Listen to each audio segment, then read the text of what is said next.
Construction of 3 ferries that will help to address transport challenges facing residents of Ukerewe, Sengerema and Magu districts in Mwanza region.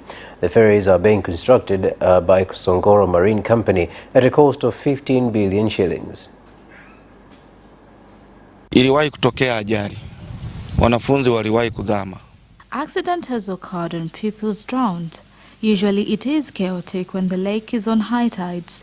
When weather conditions change, the little canoes can no longer tolerate harshness, leading to suspension of transportation activities.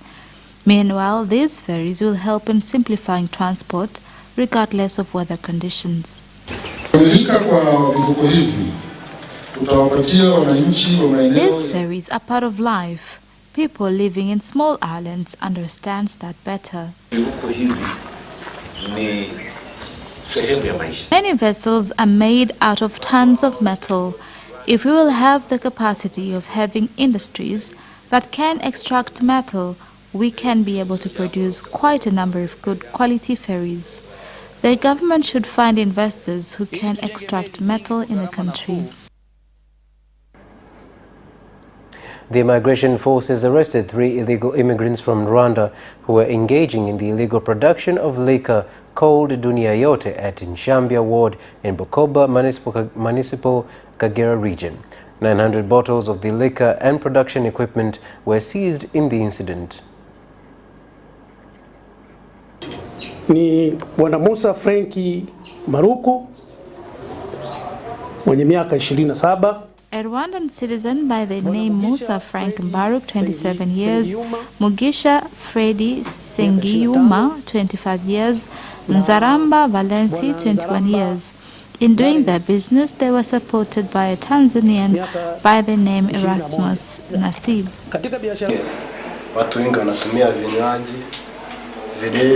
Many people use alcohol. Our aim was to distribute throughout the world so that we could make money. The parent of a pupil who was brutally punished by the headmaster of Kakanja Primary School in Kiera District, Kagera region, has said that he was recovering well and had reported to school. The development comes as the regional authorities transfer 3 teachers who were heard laughing during the incident that went viral on social media platforms. He was punished on his feet because he did not finish his homework. I was hurt by the incident, although he did not have any injuries, and he is continuing with his studies.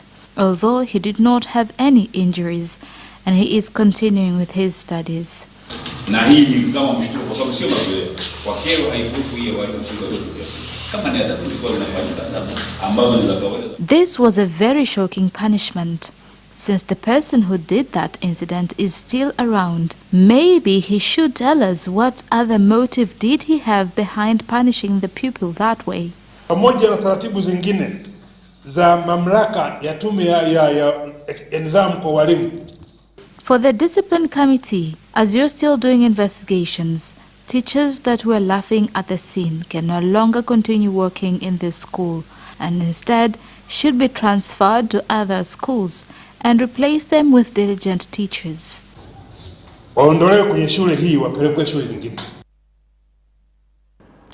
A non-governmental organization, Haki Elime, said that the government needs to take measures which will abolish use of corporal punishment in schools and instead use alternative forms of reforming students that do not violate the rights of children. Kuna hata na idadi ya viboko. Sasa tunavyoona hayo yanayoendelea kwenye mashule yetu ni uchapaji holela na mpaka wakati mwingine yanasababisha vifo, kama ambavyo nimetoa mfano ule wa yule mtoto ambaye aliripotiwa mwaka 2018 kule Kagera. Tumeona tutoa wito kwa serikali kuchukua hatua ambazo zitakomesha kabisa matumizi ya adhabu ya viboko shuleni na kuhimiza adhabu chanya au adhabu mbadala ambazo sio za kikatili. Hatupingi kabisa swala la kuadhibiwa kwa watoto. Ni muhimu kwamba tutafute namna bora ya kuwaadibisha watoto wetu. Kwanza tuseme tu kwamba si utaratibu mzuri sana kutoa adhabu kuhusiana na masuala yanayohusiana na kujifunza moja kwa moja kwa mtoto. Kwa mfano, kama mtoto hawezi kufanya swali darasani la somo lolote lile, ukimwadhibu hili haitaweza kumsaidia sana. Unatakiwa umpe jambo ambalo litamfanya aweze kujifunza kile kitu unachokitarajia. The President and Chairman of the Revolutionary Council, Dr. Hussein Ali Mwinyi, has said that the decision taken by his government to give D-Nate, a company from the United Arab Emirates, the contract to provide services at the Abeid Karume Airport was legal and aims to improve services at the airport and the economy in Zanzibar. Wa serikali wa kushirikiana na makampuni haya yenye hadhi duniani, utaalamu na uzoefu mkubwa wa uendeshaji. Government's decision of cooperating with the highly esteemed companies in the world that specialize in giving out good quality services at airports in the world have helped in improving services at our port and give it international standards. I would like to thank these companies for doing a good job in a short period of time and complete construction of Terminal 3. Nawapongeza Wizara ya Ujenzi, Mawasiliano na Uchukuzi na Mamlaka ya Viwanja vya Ndege na wadau wote wa uwanja huu kwa kuweza kutoa ushirikiano mzuri kwa kampuni hizi. Maamuzi ya serikali ya kuingia katika mikataba hii na Emirate Group ni sahihi. The idea of entering into contract with Emirate Group was a good one because they have helped in solving many challenges that were faced at the port. Among things that were a challenge includes lack of equipments and working tools that led to delays of services for passengers and luggages. Kienda sawa ni upungufu mkubwa wa vifaa na zana za kufanyia kazi. 25 patients with heart problems have undergone surgery at a special 5-day clinic being implemented by doctors from Jakaya Kikwete Cardiac Institute in collaboration with specialists from Max Hospital in India. Kwa sasa tunaweza kufanya operation wenyewe bila kusimamisha moyo. Lakini pia kumekuwa na changamoto kwamba Watanzania wengi wanakuja kupata matibabu wakati mioyo yao imeshachoka sana. Kiwango cha ufanyaji kazi wa moyo umeenda mpaka 25% au wengine katika kambi tumepata kuna mmoja ambaye ana kiwango cha 17%. Kadri kiwango cha ufanyaji kazi wa moyo kinavyoenda chini na upasuaji unakuwa ni mgumu na matokeo pia yanakuwa ni ya hatari. The citizens have given their views following changes on district commissioners made by President Samia Suluhu Hassan of appointing 37 new district commissioners, transferring 48 to different districts, with 55 remaining at their posts, with some saying that the changes will increase accountability. Ona huenda wakafanya kazi nzuri katika yale ambayo anayataka, na wale walioondoka pengine hawakuweza kufanya hayo, na wale 40 ambao wamebaki na wengine wamehamishwa vituo vyao. Kuhamishwa inawezekana ulifanya vizuri mahala pamoja, unapelekwa pengine ukafanya vizuri zaidi, au umelalamikiwa mahala pamoja lakini bado una uwezo, pengine mahala pengine unaweza kufanya vizuri zaidi. Kwa hiyo naiona serikali rais ameunda kikosi ambacho kinaenda kumsaidia kwenye yafuatayo, kwa maana serikali za mitaa, uchaguzi unakuja, lakini pia kutekeleza ilani ya chama chake. Kwamba hakuna mabadiliko ambayo yanaweza katokea mahali, lazima kuwe na changamoto. Kwa hiyo tunamwamini zaidi yeye rais kwa mabadiliko ambayo ameyafanya, ni kitu gani ambacho yeye amekiona zaidi, na kwa sababu yeye anakuwa amefocus kwenye kufanya kazi kwenye ubora zaidi, ndio maana anaweza kufanya mabadiliko kila wakati. Pangani Water Basin Board has started to extract sand from Nuruma River that had caused the river to diverge and flood into residences and farms of residents from 3 wards in Simanjiro and Arumeru districts. Mpaka nyumba tumeishi zaidi, yani maji yamepita zaidi ya miezi 3 ambayo yanapita manyumbani. For more than 3 months, houses were engulfed by water. I call on the government to take stern measures against people who will not cooperate in this exercise. Lakini kwa sasa wananchi wengi wote hao wenye maeneo wenye nyumba zao pembezoni mwa mto Nuruma, so far, people living near River Ruvuma are happy after suffering for so many years, following Water Board to answer their concern by giving out funds to handle matters of constructions of waterways.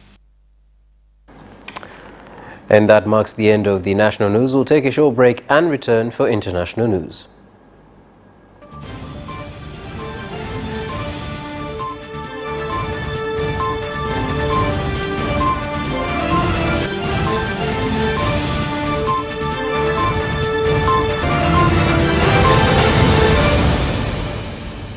Glad to have you back. This is Capital News, and now for international stories. In Kenya, 7 people were killed in a road accident that occurred along the Nakuru-Gilgil highway near Kikopey Trading Center. The accident occurred in the early morning hours when 2 minibuses crashed into a lorry.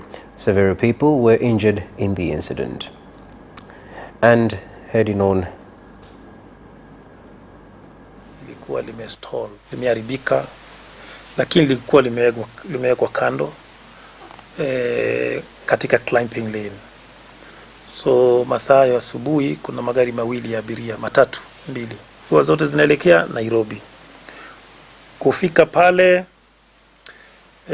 unfortunately pengine yule driver alikuwa ameenda mwendo wa kasi sana, speed kubwa. Kwa maana hakuona kuna road sign ya life saver, kumaanisha kuna gari imesimama hapo mbele imeharibika. Alikanyaga ile road sign na kwenda kagonga ile lori kwa nyuma. Bahati mbaya matatu ya Molo Line ilikuwa inamfuata nyuma pia, ya kuja ikagonga hii matatu ya Nairobi ya bus services pia nyuma. Ethiopian Prime Minister Abiy Ahmed has visited neighboring Sudan on Thursday for meetings with Army Chief Abdel Fattah al-Burhan, his first visit to Khartoum since a 2021 military coup that took place there. Relations between the neighbors in the Horn of Africa have been fraught with tensions in recent years, including over a border dispute and refugees from the 2-year conflict in Ethiopia's northern Tigray region. In November, Ethiopia's government signed a peace deal with the TPLF to end the 2-year war. And moving on, the military force in the Democratic Republic of Congo has cautioned residents of Beni and Ituri to take precautions due to ongoing terror attacks being implemented by fighters from the ADF group that include bomb attacks in the midst of areas populated by citizens. The call comes after an attack at Makambanye market that injured 18 people, including a 1-year-old infant. Tuna ukosefu wa salama kwa ngambo zote, tumeanya jiogopa hako, hatujui kama hata tutume watoto shuleni, kwani tunaona ya kwamba kwenye mabomu ziko na bomoka ni manafasi ambapo kuko na kwa kundi ya watu wengi, yalenje kanisani, yamefika sokoni, je kesho haitakuwa hata kwenye shule ama kwenye university. Sasa tunatamani ya kwamba viongozi wetu wapate kutusaidia, na itakuwa jambo la muhimu sana wapate kushika wale watu ambao wiko na tia zile mabomu mahali zile kule. France will withdraw its troops from Burkina Faso within a month after the West African country's military rulers asked it to leave, a move that will further reduce its presence in a region facing growing violence from armed groups. In a statement, the French Foreign Ministry said it had received a notice on Tuesday that a 2018 agreement on the status of French troops in the country had been terminated. The government of Burkina Faso has said that it had decided to end a military accord that allowed French troops to fight armed groups on its territory because it wants the government to defend itself. And that concludes the international news for tonight. After the break, we will return for business news.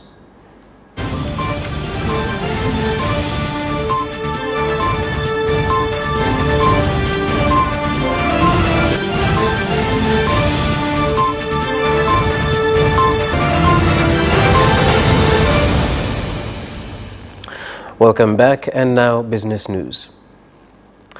NMB Bank has announced a profit of 429 billion shillings after tax in 2022, being an increase of 47% compared to the 290 billion shillings profit made last year. Uwekezaji endelevu ambao tunaendelea kufanya. Sustainable investment that we have done in digital platforms aims at simplification of our services. Hiki cha mtaji wa uwekezaji kwanza kabisa kinaifanya benki ya NMB. This amount of capital investment has made NMB Bank a leading bank in Dar es Salaam capital market and the third bank in marketing authorization. Kwenye eneo hilo la market capitalization. Farmers from northern regions of Arusha, Kilimanjaro and Manyara have said that they have high expectations that new focus on vanilla farming will bring about positive changes in the agricultural sector. Robo tatu ya vanilla kilo moja kwa hapa Tanzania. A third quarter of vanilla in Tanzania is almost 800,000. As a company, we can buy 1 kilogram of vanilla for 1 million shillings. Inunua kwa shilingi milioni 1 fedha za Kitanzania. This crop will attract many youth to engage in farming activities because of amount of profit that can be made. Inakuwa ni ngumu, lakini kwa upande wa vanilla inakuwa ni rahisi. The government has reminded mining companies in the country to make sure their activities do not have detrimental effects on the environment in order to achieve the targets of the green energy policy. Mnapotumia carbon na kuna yale mabaki nyie mmeweka, mnaona kwamba hayana kazi. Sasa hivi kuna teknolojia, wachimbaji wanasema kwani tusipewe sisi hiyo carbon tukaendelea kuchakata, tunaweza tukapata kitu. Hebu liangalie hilo kama ni kitu kinachowezekana. Basi kuna wananchi wanasema wangetoa, ingewasaidia sana. Nia sasa hivi pamoja na kwamba madini haya ambayo Barrick imejiwekeza ya dhahabu na ya vito sehemu zingine inaelekea kwenye utafutaji wa madini mkakati. The benefits of this partnership, I think, is starting to manifest itself in real partnerships with government where everyone can see the benefits and we can measure them, as we'll share. And also to our communities. We've had good engagement.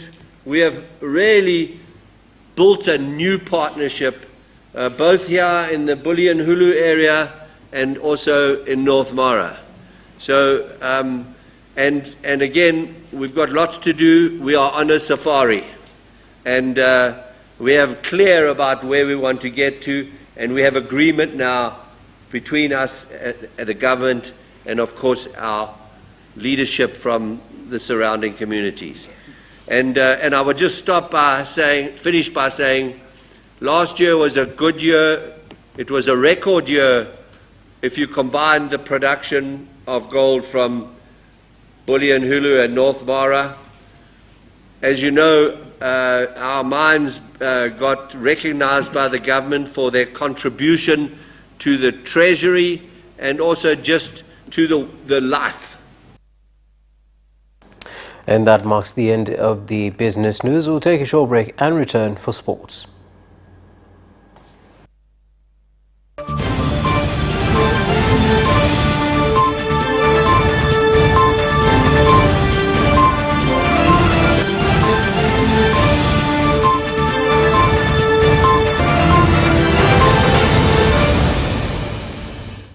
Welcome back, and now sports news.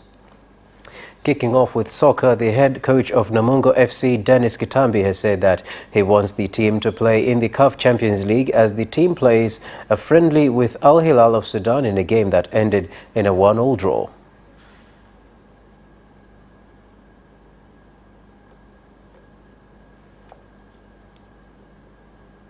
Mikubwa. Kwa hiyo hicho ni kitu ambacho ni malengo ya kila mtu ambaye anashiriki katika mchezo wa mpira. Sasa fursa ambayo wengine tunao ni kupitia FA Cup, lakini kuweza kucheza na mtu ambaye anacheza mashindano hayo, hiyo tayari inakuwa kama hamasa kwa upande wetu kama sisi makocha, kwa wachezaji pia. After losing NBC Premier League games, KMC and Coastal Union have said that they expect to have better results in the Azam Federation Cup, whereby KMC will play Kopko of Mwanza, while Coastal Union will face Simba Sports Club.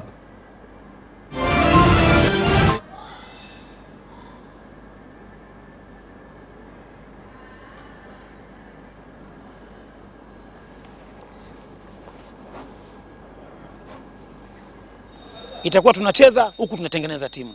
Huo ndio ugumu mwingine. Lakini yote kwa yote watu waje waangalie mpira. Coast kama Coast tumejiandaa kupambana na Simba. Tutacheza vipi? Ni mwalimu ataamua, au mwalimu, kwa sababu ndio nimebakia, mwalimu ataamua nipange vipi tutacheza na timu kama Simba. Tunajua Simba akoje. Tunahitaji kufanya vizuri katika michuano hii kwa sababu yanawezekana kwa upande wetu kuhakikisha kwamba tunafika katika hatua ya finali na mwisho wa siku kwenda kulichukua kombe. Ni kitu ambacho kinawezekana kwa maana kwamba timu zote zinakwenda kucheza.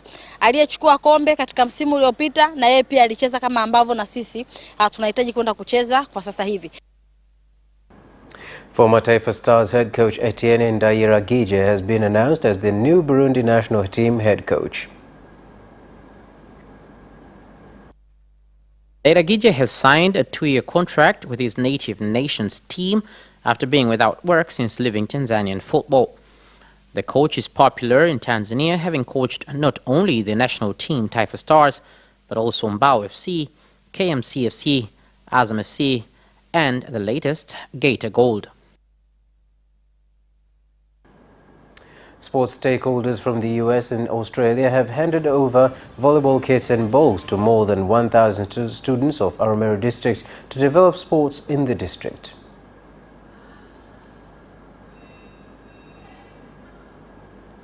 Ladies and gentlemen, that's the end of the sports news, and thank you so much for joining us tonight. Thank you and good night.